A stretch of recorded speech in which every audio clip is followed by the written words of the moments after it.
Adèle Rousseau-Lemaire, ou simplement Adèle, comme on l'appelait dans les cercles où l'on parlait en millions, était l'héritière unique et inattendue d'un empire qui s'étendait de l'immobilier de luxe sur la Côte d'Azur aux technologies vertes dans la Silicon Valley française. Le nom de Rousseau-Lemaire n'était pas seulement synonyme de fortune, il était le pilier d'une certaine idée de la puissance et de l'influence en France. Ses bureaux, ses fondations, ses hôtels particuliers façonnaient le paysage des affaires et de la philanthropie. Mais pour Adèle, élevée dans des hôtels particuliers plus vides que majestueux, cette vie n'était qu'une cage dorée. Elle était constamment entourée de gens qui ne la voyaient pas. Ils ne voyaient que sa fiducie, ses relations, son nom. Les amitiés n'étaient que des opportunités de réseautage. Les gestes d'affection, des transactions financières déguisées. Elle en avait assez de la superficialité, de l'odeur du faux-semblant qui flottait dans l'air de la haute société. Adèle aspirait à quelque chose de réel, de pur, une connexion qui ne serait pas monnayée ou calculée. Alors elle a pris une décision qui a sidéré le petit cercle de confidents qui la connaissaient vraiment. Elle a démissionné de son rôle de PDG opérationnel, a laissé la gestion quotidienne à ses plus fidèles administrateurs, et elle est partie. Elle a déménagé dans un petit appartement discret dans le 5e arrondissement de Lyon, loin de l'éclat parisien, un quartier où le charme de l'ancien se mêlait à une vie de quartier simple et terre-à-terre. Elle n'a révélé sa véritable identité à personne, se présentant comme Léonie Dubois. Elle a trouvé un emploi modeste, mais qui lui procurait une satisfaction tranquille. Elle est devenue bibliothécaire dans la bibliothèque municipale du quartier. Elle voulait être appréciée pour son esprit, son amour des livres, son cœur, et non pour le montant gargantuesque affiché sur son compte en banque. C'est dans ce monde tranquille, entre les rayonnages des livres anciens, sous l'odeur faninière du papier jauni et de la cire des meubles, qu'elle a rencontré Maxime. Maxime était un architecte passionné, avec des rêves audacieux de construction durable et un cœur encore plus grand. Il était d'une gentillesse désarmante, possédait un sens de l'humour vif et regardait le monde avec l'émerveillement d'un enfant. Il est tombé éperdument amoureux de Léonie, la bibliothécaire, qui pouvait citer sans effort Baudelaire, qui parlait avec une ferveur douce de l'histoire lyonnaise et dont le rire clair sonnait comme un rayon de soleil après la pluie. Il n'avait pas besoin de connaître ses origines familiales, son histoire ou ses finances. Il l'aimait pour la femme qu'elle était, pour son âme cultivée et sa simplicité élégante. Mais sa famille, une famille bourgeoise bien établie de la région, était sur le point de mettre cet amour à l'épreuve d'une manière qu'aucun des deux n'aurait pu anticiper. Le premier dîner chez les parents de Maxime, Geneviève et Philippe, se déroula comme un véritable interrogatoire déguisé en soirée mondaine. Geneviève, la mère, passa au crible la robe simple de Léonie, trouvée chez une petite couturière du quartier avec un œil critique et désapprobateur. Sa sœur, Clémence, arborait un sourire figé qui n'atteignait jamais la froideur de ses yeux. Philippe, le père, serra sa main avec une poignée de main qui s'apparentait davantage à une évaluation qu'à une salutation sincère. Alors, Geneviève commença, son ton mielleux et condescendant masquant à peine sa curiosité intrusive. « Alors, Léonie, Maxime nous dit que vous êtes bibliothécaire. C'est charmant, un métier de passion. Et votre famille, que font-ils » Léonie s'en tint à l'histoire qu'elle avait soigneusement élaborée pour se protéger. Elle était concise, ne laissant aucune prise à l'imagination débordante de la bourgeoisie provinciale. Mes parents sont décédés quand j'étais très jeune. J'ai été élevée par une tutrice. Je n'ai plus beaucoup de famille. La température de la pièce chuta de plusieurs degrés et un silence embarrassé, lourd de sous-entendus, s'installa. Clémence afficha un petit sourire en coin, une moue dédaigneuse. « Ah, un cas de charité alors. Comme c'est noble de ta part, Maxime. Toujours le cœur sur la main. » Maxime lança un regard d'avertissement à sa sœur. « Clémence, ça suffit. » Mais la graine était plantée. Une petite graine venimeuse de jugement de classe et de suspicion. À partir de ce jour, aux yeux de la famille de Maxime, Léonie n'était plus une personne. Elle était devenue un projet, une responsabilité, une faiblesse. Elle était une croqueuse de diamants en attente de l'opportunité parfaite pour s'assurer une position. Chaque événement familial se transforma en un nouveau procès, une nouvelle épreuve de l'humiliation. Il lui prodiguait des compliments insidieux, formulés pour déguiser le mépris. Ce chemisier est ravissant, Léonie. On trouve les choses les plus étonnantes dans les petites brocantes ou les friperies, n'est-ce pas? Il faut avoir l'œil. Ils oubliaient ostensiblement de l'inclure dans les conversations, discutant de vacances somptueuses dans les Cyclades, de chasse à courre en Sologne et de leurs abonnements très onéreux à des clubs de golf privés dont ils savaient pertinemment qu'elles ne pouvaient pas se payer. Clémence était la pire des tensionnaires. Elle murmurait à l'oreille de Maxime, juste assez fort pour que Léonie puisse entendre clairement chaque mot cinglant. « Es-tu certain d'elle, Maxime? Elle est terriblement discrète. Les gens qui n'ont rien à cacher ne sont généralement pas aussi secrets sur leurs origines et leur passé. Tu sais, la retenue est souvent une façade. » Maxime la défendait toujours avec ferveur et conviction. Il aimait Léonie et il croyait que sa famille finirait par voir la femme extraordinaire qu'il voyait. Mais Léonie, ou plutôt Adèle, savait qu'il ne voulait pas voir. Il voulait simplement voir son étiquette sociale, sa fiche de paye, son rang. Le coup de grâce arriva 1 an plus tard, le soir de Noël. La famille s'était réunie autour d'un sapin décoré avec une richesse ostentatoire, échangeant des cadeaux excessivement chers, souvent impersonnels. Léonie avait tricoté de sa propre main une écharpe magnifique pour Geneviève, d'une laine douce et soyeuse, et avait déniché, grâce à ses contacts dans les archives de la bibliothèque, une première édition rare d'un recueil de poésie pour Philippe. Les cadeaux furent reçus avec des remerciements polis mais froids. Leur politesse était glaciale, calculée pour ne pas impliquer une gratitude réelle. Vint ensuite le tour de Clémence. Elle tendit à Léonie un petit paquet parfaitement emballé. Mais le sourire qu'elle affichait était chargé de malice. C'était un sourire narquois. Un triomphe mesquin.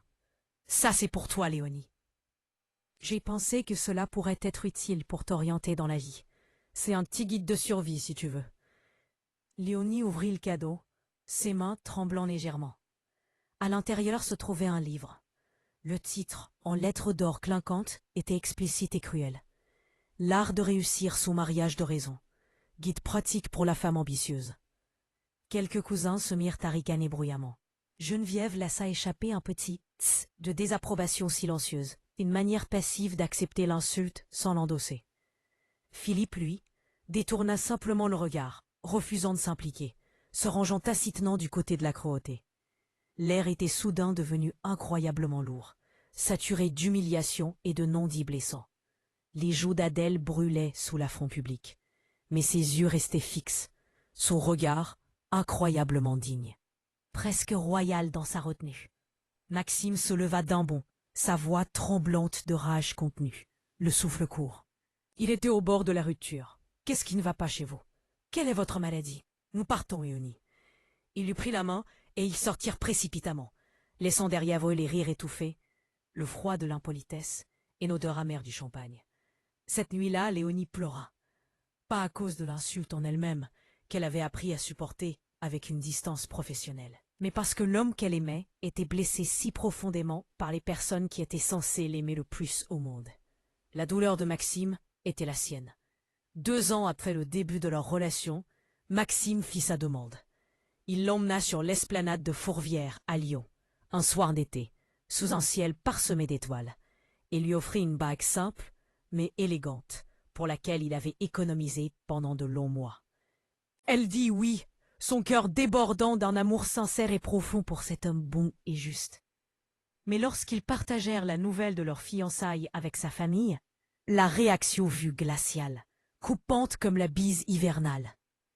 Geneviève prit Léonie à part lors de la petite fête d'engagement, sa voix basse, un sifflement menaçant. « Je ne sais pas quel est votre jeu, mademoiselle Dubois, mais je vous préviens, mon fils est un homme bien, il a un avenir brillant devant lui. Nous ne vous laisserons pas le tirer vers le bas, ni entacher sa réputation. Si vous pensez mettre la main sur son héritage, ou même sur ses futurs revenus, vous vous trompez lourdement. Nous vous surveillerons très attentivement. Léonie ne broncha pas. Elle fixa la femme plus âgée dans les yeux avec une intensité calme et lui répondit d'une voix posée, dénuée de peur ou de colère. La seule chose que je désire de votre fils, madame, c'est son cœur. Je suis sincèrement navré que vous soyez incapable de voir cela. Geneviève ricana, manifestement peu convaincue, le dédain peint sur ses traits. La menace était désormais explicite. Il ne l'accepterait jamais, quoi qu'elle fasse, quoi qu'elle dise. Le point de rupture, l'apogée de ces années de micro-agressions et d'insultes voilées, arriva lors du dîner du 30e anniversaire de mariage de Geneviève et Philippe. Maxime, qui venait de décrocher une promotion majeure en tant qu'architecte associé dans son cabinet, insista pour inviter toute sa famille à dîner dans le restaurant le plus exclusif, le plus célèbre et le plus cher de tout Paris. C'était un lieu de prestige, connu pour sa clientèle d'élite et son service d'une discrétion absolue. Le restaurant s'appelait le Saint-Honoré. Tout au long du dîner, la famille dirigea toutes ses louanges vers Maxime, le félicitant bruyamment pour sa réussite, ignorant délibérément Léonie, comme si elle n'était qu'un accessoire silencieux, une jolie potiche assise à la table. Ses contributions à la conversation étaient coupées net, ses commentaires passés sous silence, ses yeux évités. Il parlait d'elle en sa présence, jamais à elle. Finalement, alors que les assiettes de dessert étaient débarrassées, Philippe se leva, un verre de champagne à la main, pour porter un toast. Il annonça, sa voix tonitruante et remplie d'une fierté excessive. À notre fils Maxime, à sa réussite professionnelle, à son travail acharné et à sa générosité sans limite de nous inviter tous ce soir dans un établissement de cette classe. Il tourna ensuite son regard vers Léonie, affichant un air suffisant, un sourire moqueur. Et un merci tout particulier à Léonie, bien sûr, de le laisser dépenser son argent si librement pour nous. Ça doit être agréable, n'est-ce pas, de enfin pouvoir profiter des fruits du labeur de quelqu'un d'autre? La table devint silencieuse, un silence de mort. C'était une attaque directe, frontale, une déclaration publique, formulée sans le moindre artifice. Vous êtes une croqueuse de diamants. Maxime se prépara à protester, à exploser de rage, mais Léonie posa doucement sa main sur son bras, l'arrêtant d'un simple contact. Elle fixa Philippe, son expression indéchiffrable, son calme olympien troublant. Pendant des années, elle avait enduré leurs chuchotements, leurs insultes mesquines, leurs jugements de valeur basés sur le néant. Elle était restée silencieuse pour protéger la vie simple et belle qu'elle avait construite avec Maxime. Une vie dénuée de la pression de son nom. Mais à cet instant précis, elle réalisa que son silence n'était plus une protection. C'était une acceptation tacite de leur cruauté. Il était temps de révéler l'entière, la stupéfiante vérité. Léonie, ou plutôt Adèle, plia lentement sa serviette en lin et la déposa sur la table en acajou. Un calme étrange et une confiance absolue s'installèrent en elle, comme une reine reprenant son trône. « Vous avez tout à fait raison, Philippe, » dit-elle, sa voix claire, ferme et incroyablement stable, coupant le silence comme un couteau. « C'est très agréable, en effet.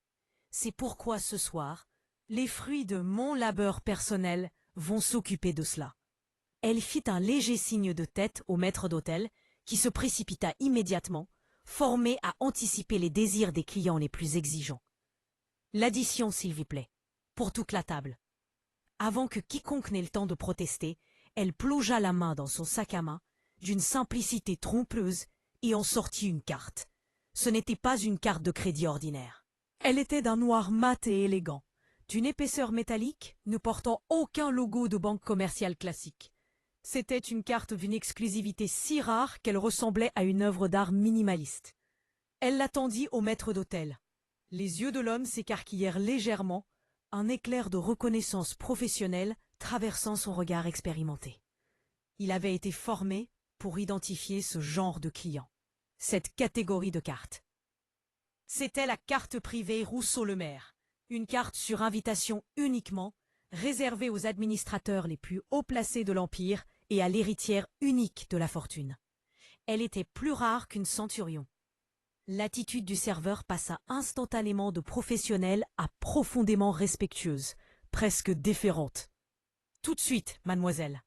Il fit une pause, lisant le nom gravé sur la carte, et sa mâchoire se décrocha presque. Il déglutit difficilement et termina sa phrase, sa voix baissée à un murmure de révérence. « Tout de suite, mademoiselle Rousseau-Le-Maire !»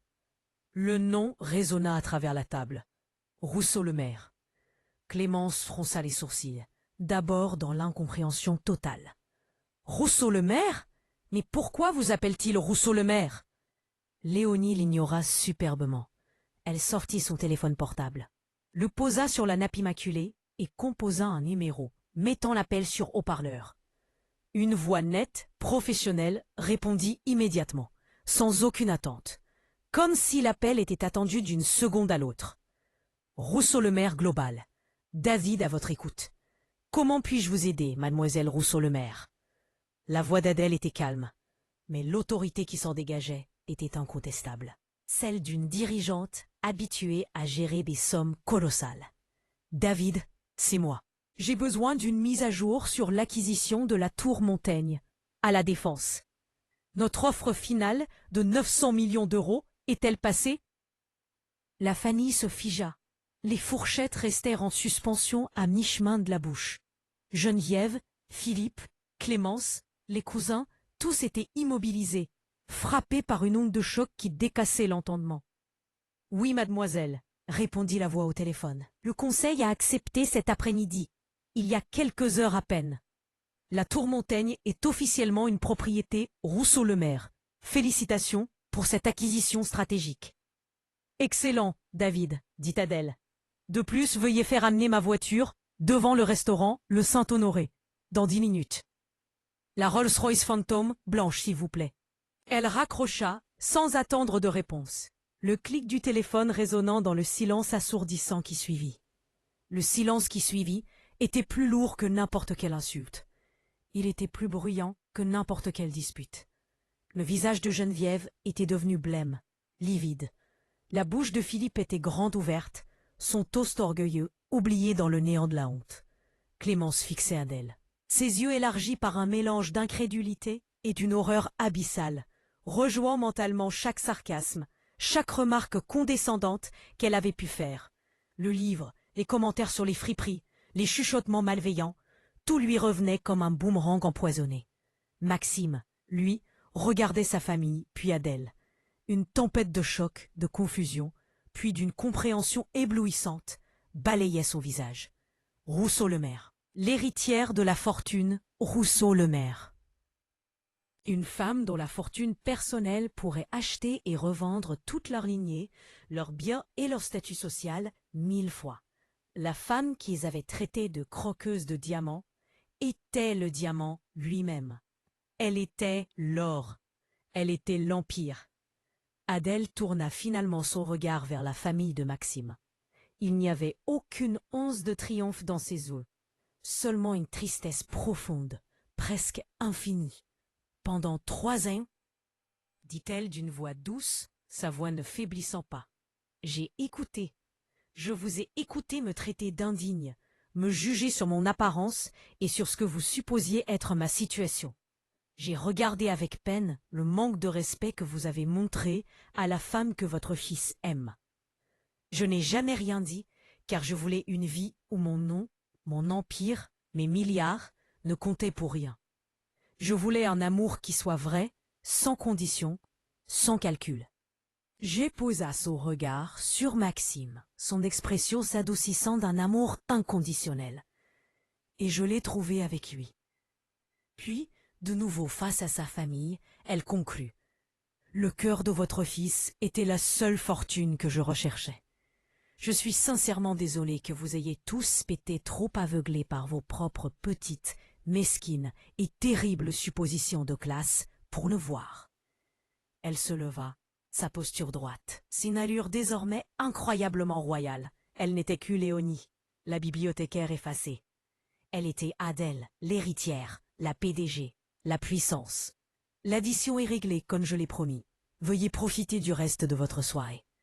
Sur ces mots, elle prit la main de Maxime et ils s'éloignèrent calmement de la table, quittant le Saint-Honoré. Ils laissèrent derrière eux sa famille assise, figée dans la ruine de leur arrogance, drapée dans un silence honteux, un silence lourd et glacial. Le trajet de retour dans la Rolls-Royce silencieuse fut calme au début. C'est Maxime qui rompit le silence en premier, sa voix pleine d'une émotion mitigée, oscillant entre l'étonnement, le soulagement et une légère blessure. « Pourquoi ne m'as-tu rien dit, Adèle ?»« Parce que, répondit-elle, sa voix tremblant légèrement sous le poids de 3 années de secret. J'avais besoin de savoir que tu m'aimais. Moi. Juste Léonie, la bibliothécaire qui aime les romans classiques et les après-midi tranquilles à Lyon. Pas Adèle Rousseau-Lemaire, l'héritière. Il comprit parfaitement, et dans cet instant, il l'aima plus que jamais, admirant son intégrité au milieu de l'opulence. Les appels téléphoniques frénétiques et larmoyants d'excuses de sa famille commencèrent dès le lendemain matin. Mais le mal était fait. Maxime établit des limites strictes, choisissant la tranquillité de sa relation sur un pardon forcé et de façade. Ils construisirent une vie magnifique ensemble. Adèle continua de travailler à temps partiel à la bibliothèque parce que cela lui apportait une paix et une joie qu'aucun milliard ne pouvait acheter. Cependant, avec ses ressources immenses, elle finança le cabinet d'architecture de rêve de Maxime, qu'il dédia à la conception de logements sociaux innovants et durables pour les familles à faible revenu. Elle n'a pas changé, mais le monde autour d'elle a été contraint de changer sa perception. Les murmures cessèrent, le jugement de classe s'évapora, remplacé par une admiration forcée, car ils avaient finalement vu la vérité. Elle n'était pas la croqueuse de diamants qu'ils avaient imaginée. Elle était la reine, qui s'était cachée à la vue de tous depuis le début. Une reine dont la véritable couronne n'était pas faite d'or, mais de caractère, de dignité et d'un amour sincère. Son histoire est un rappel puissant que la valeur d'une personne ne réside pas dans son compte en banque, ni dans son nom de famille, mais dans sa gentillesse, sa grâce sous la pression et la vérité de son cœur. Elle n'a pas eu besoin de se venger. Sa dignité tranquille fut sa plus grande puissance, sa vérité, sa victoire absolue.